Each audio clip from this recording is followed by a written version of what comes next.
Welcome back to the Marketing Moment with DB and Partners. I am your host, David Berry, and I'm excited to have with me Julia Reynolds from our team. Say hola, Julia. Hi, everyone. Well, I guess that's hi and hola in different Yeah, ways. This is we're multicultural and we're saying it we're in a different ways. worldwide podcast, That's according what to we our are. analytics. Accordingly, indeed we are. So if you are a first-time listener or if you're back, we just always like to remind DB and Partners, we are a digital-focused e-commerce agency that specializes in scaling businesses for the brain and body.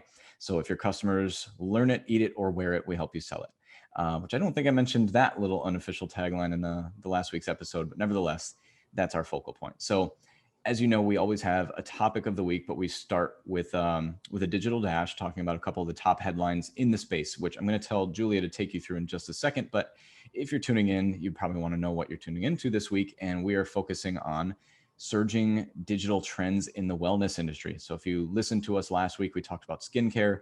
Adjacent to skincare is the wellness space, and sometimes they overlap. Part of what we'll talk about a little bit today. But before we do, Julia, take them through the digital dash and tell them what's going on in the streets, proverbial streets, if you will. Yeah, the web streets. The web streets. So jumping into our digital dash, first up, we have this article, which comes via a Yelp press release. So Yelp reveals Yelp Audiences, a new advertising platform reaching high intent audiences off Yelp.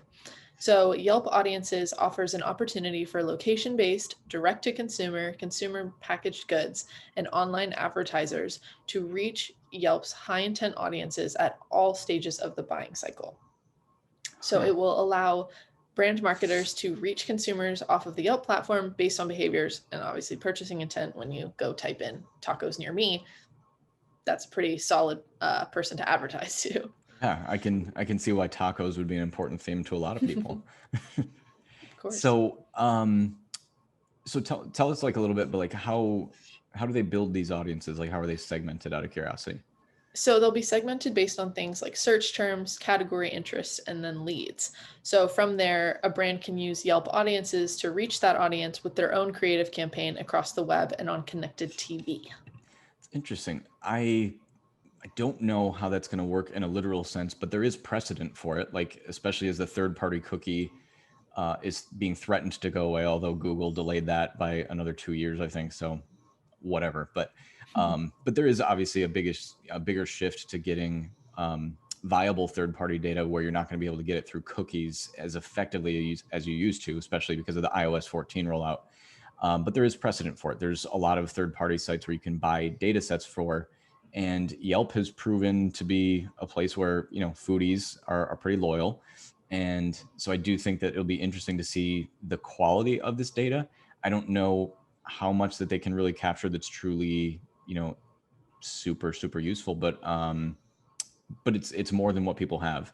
So in the absence of first party data, this obviously would be a lot better than the alternative, which is nothing and starting from scratch. So I'm intrigued. I don't think it's game changing, but I think it's pretty logical in the sense that Yelp is sort of a walled garden into itself with, restaurant reviews and things like that, and or just reviews in general. But the data, if it's as strong as they are suggesting it might be, and the subsets of individuals are powerful enough, I actually think the real impact is probably on hyperlocal advertising, because they're working around location specific types of things. So if they have really good hyperlocal data on their customers, I imagine that they would, then that's going to be actually very powerful, more than just the general things that they would know about their customers. Because if they know specifically where they are, at times that can be just as important as knowing who they are. And so that's perhaps an opportunity I see, but I'm curious to know where it goes. Yeah. What else do you got for us? Yep. So for our second headline, this is from Social Media Today. Google announces new integration with GoDaddy web stores to expand e-commerce opportunities. So similar to its recent integration with Spotify, Google has partnered with the well-known web service provider GoDaddy. So GoDaddy users will now be able to build smart shopping campaigns within their GoDaddy dashboard at no cost, which will enable them to utilize Google's automated matching tools to get their product listings in front of people who are searching for related items within its apps. So what do you think?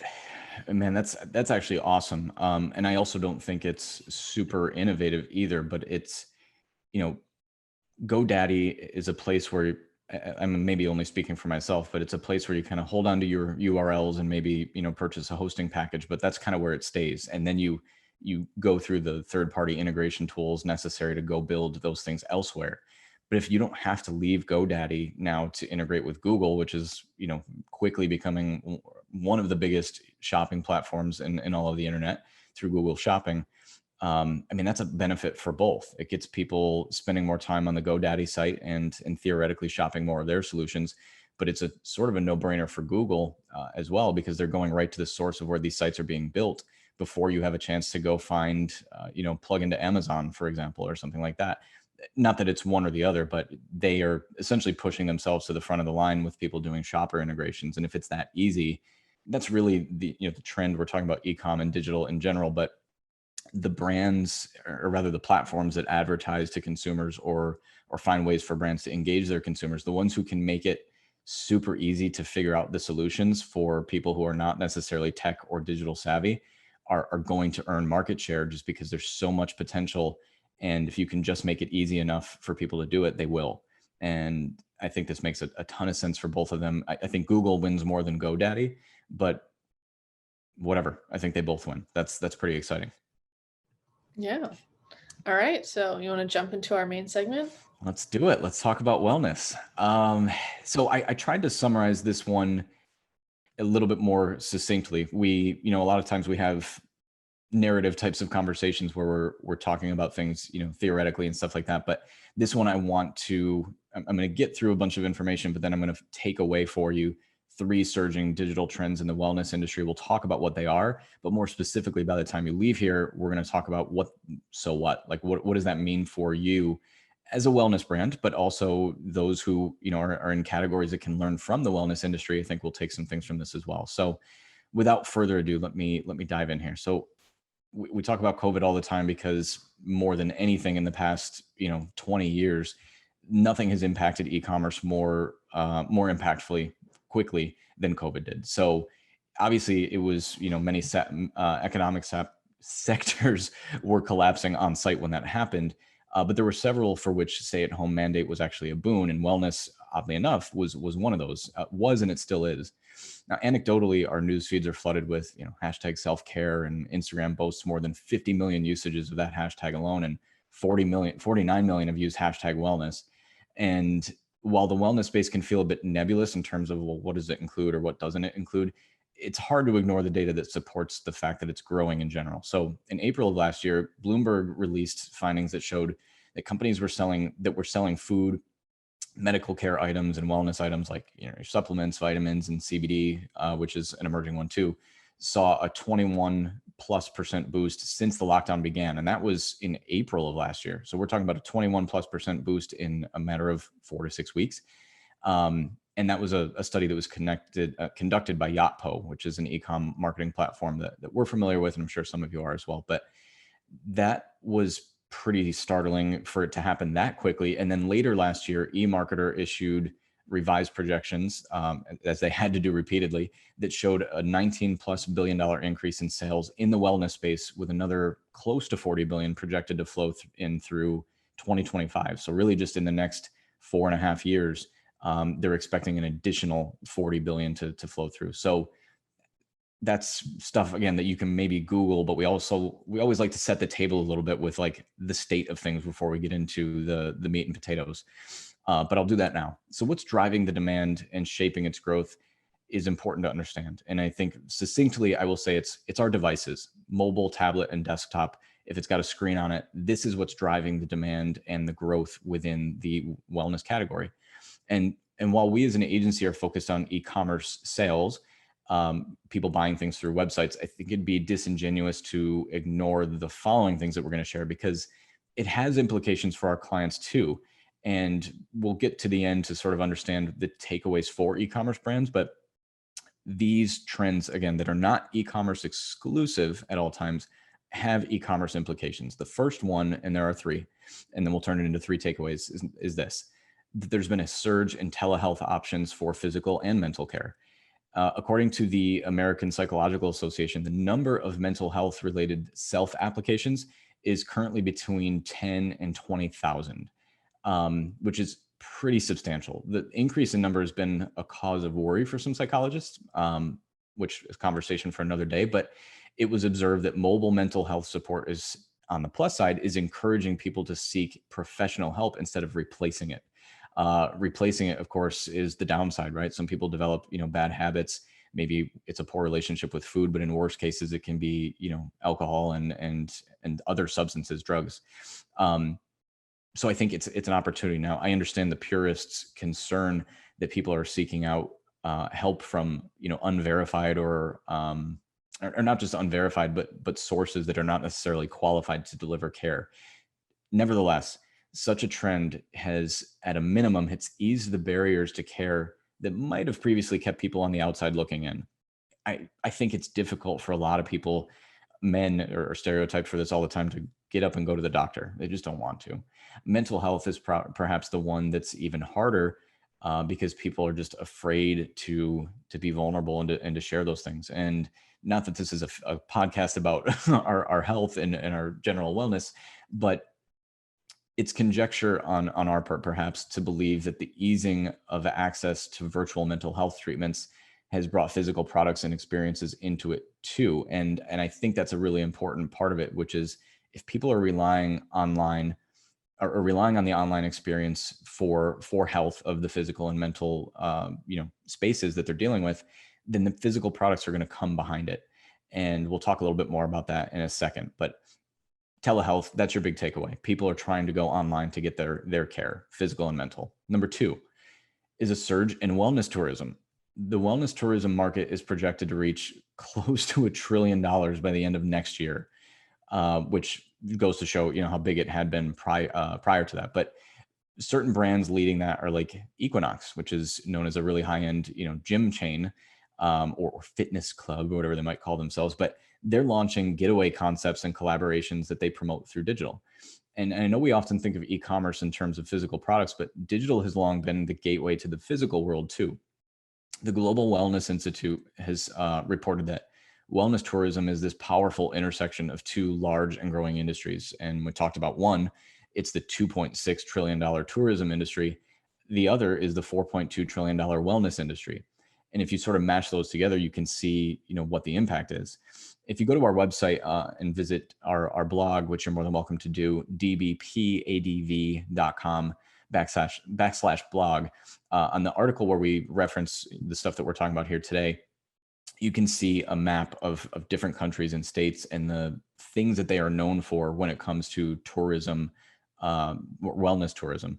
And different states, like I said, have become specific for niches in the broader category, from everything from meditation and yoga to hot springs and hiking and rainforest spa retreats, which frankly, I think would be pretty cool.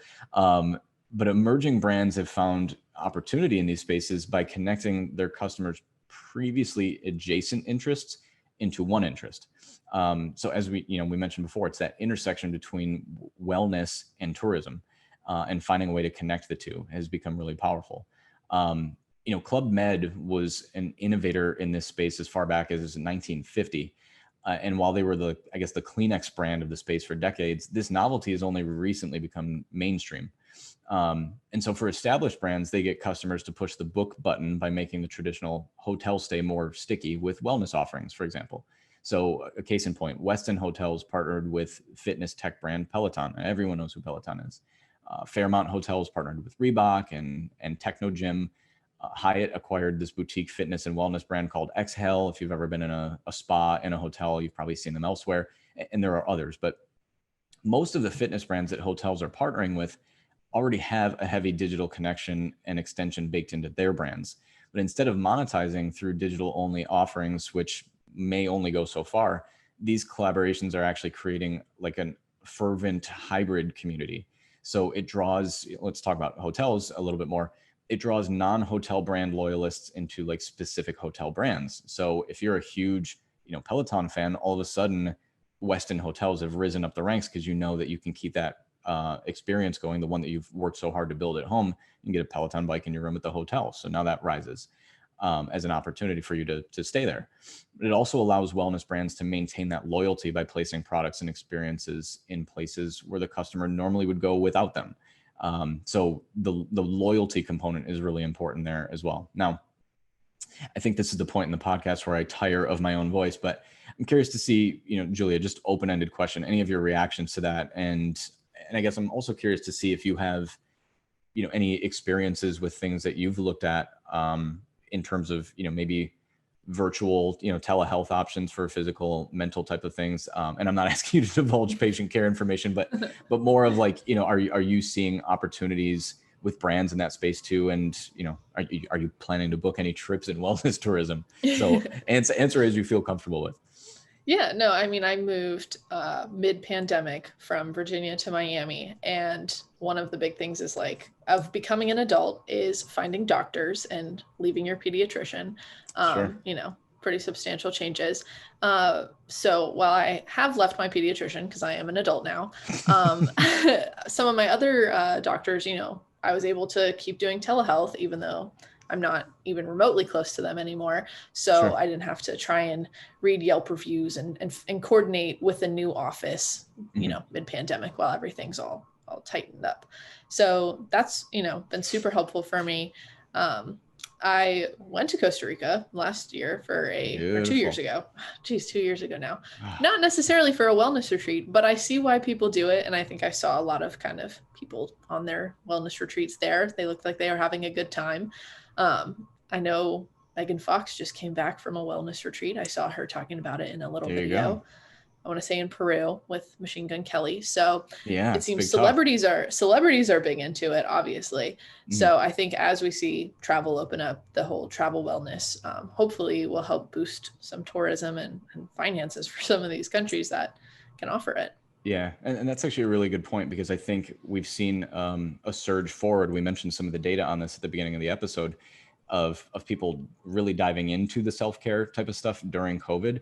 The one missing component was that they couldn't travel to resorts and, tourism destinations. But now that they have emerged with like a greater degree of self-care as a priority in their own lives, and the resurgence of opportunities to finally start going places, I think that this is a very unique time in the hybrid between those two spaces. And if it continues to gain traction, then I think it's going to have implications for brands that, aren't even offering a solution for travel tourism or something like that. But they will have those opportunities because wellness is such an important part of, of what's happening in culture in general. And that brings us to number 3. As I mentioned, there are only 3, key surging trends that we're going to mention, and then we'll talk about those implications for e-commerce brands. The third one is food and supplementation and the personalization of those. This has become a recurring theme on things that we're going to talk about on this podcast. We mentioned it a week ago when we talked about skincare. Personalization is critical. Now, but let me talk about the nutritional food and supplementation side first. Nutritional supplements, which just generally here, let's call them protein powders, amino acids, maybe pre-workouts, things like that, are widening their appeal. And they always seem ubiquitous on our social media feeds. But the major brands long ago got into big box retail and convenience stores, from like Walmart and Target to CVS and Walgreens. And at the time, that was a bold step out of the hardcore fitness shelves, where like if you wanted those things in the past, it was pretty much GNC and Vitamin Shop, and that was it. But that's old news now. The newer news is that protein powder makers are developing products targeting women and vegan exercisers specifically, for instance, instead of the traditional bodybuilding market of yesteryear. And now niche is mainstream, with the assumption of many, right or wrong, that if it's for everyone, it can't be for me. And I think, again, make some generalizations here, but even anecdotally, my wife has said she's apprehensive about taking a protein supplement because she doesn't want to get bulky. That's not always literally true, but there is this sense that if I have to go to GNC to get this thing where there's a bunch of, muscle heads in there, then it couldn't possibly be for me, who's trying to just maintain, a healthy weight or something like that. So I think personalization is, or rather these niche opportunities where we're saying like, no, this is designed for the yoga enthusiast, or this is designed for, the working mom or whatever. It like starts to make things feel more accessible. And similarly, I'm talking about women, but the men who don't aspire to be, muscle bound either, they just want to feel healthy and good about themselves too, are opportunities there as well. I will say, and this is, no one paid me for this, but I don't think an emerging brand has perhaps captured that idea more intentionally than Gainful. Now, Gainful is a DTC e-com brand that puts its shoppers through a comprehensive personal assessment quiz. And in doing so, they not only learn their current stats like height, weight, and fitness level, but also their goals and the lifestyle that they keep. Because obviously, you could have a goal of losing 30 pounds, but if you only walk, once every 3 days, it might be a while before you lose that weight. But the output of that experience is, at a minimum, when you get your recommendations at the end of the supplements that are right for you, it's the perception of a perfect fit. And while much of the general consumer public is still unclear on like what proper supplementation even looks like, Gainful is also tackling that head on. And they even boast a team of nutritional and exercise scientists who they use as credibility to say, we're going to curate the right things for you. And we also have real scientists and nutritional experts who can make sure that these products are good for you. And that's, I think, a huge obstacle or barrier to entry for people who are intimidated by joining this the supplement space and who might be fearful of getting the wrong thing or whatever. So I'm going to pivot now to our so what.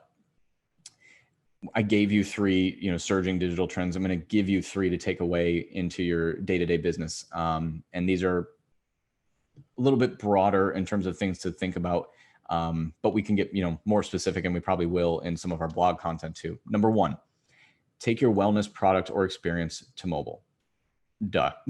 Now, this doesn't mean putting a bunch of content on your website. You should have done that 10 years ago. But instead, use mobile as a means to do what your customers need most. The surge in telehealth, which we talked a lot about today, is having implications for the wellness brands too. Peloton showed there was an appetite for it in a non-medical environment by putting the devices on these bikes and allowing people to access a whole physical experience through the digital realm. So if you're getting, in front of your customers on mobile, then you also need to get specific and understanding, and frankly, maybe just even emailing or calling some of your customers to learn how you can meet them on mobile. Virtual experiences, chats with a professional, classes, coaching are just the tip of the iceberg. It's not on us to provide, every specific idea because we don't know your business either, but be hyper focused on the mobile experience and not just in the form of content. Number 2, the second so what is look at collaborations and partnerships that add customer value and expose you to new audiences. So we talked about the hotel brands and some of the fitness brands that they're partnering with or wellness brands. If you know your brand and its customers intimately, then an exercise in auditing other brands might be kind of straightforward and revealing, but don't collaborate for collaboration's sake, right? It's like, I think this is unfortunately happening in the sneaker space where like everybody's collaborating just because everybody's collaborating. But be specific in finding an opportunity that creates an experience or a product line or both that neither partner can offer on its own, and then dive in. Let's talk about the Westin Hotel and Peloton, right? The Westin Hotel was not going to emerge as a player in the fitness and wellness space on its own, and Peloton was not going to become a hotel, buddy by any other means than collaborating with one. But instead, they are using each other to create extra value for both of their customers, and that became a no-brainer partnership or collaboration for both of them. And third, the last but not least, and then we will pivot over to our marketing mazel and our marketing malfunction: personalization. We talked about this at length on our last blog for the skincare industry, and probably 30 bajillion times in other podcasts. But personalization wins when it's done right. Users are not going backward on this either. The brands that meet their individual needs can do it. If they can do it satisfactorily through automation or quizzes, they're not only gaining a leg up on competitors, but they're doing it efficiently and getting obsessive loyalty in return. And Gainful is an example of that. They just got $7.5 million of funding from private equity because they believe in that too. So I will hit the pause button for myself and ask, is there anything that you think that we've left out that might be worth adding or an additional color commentary?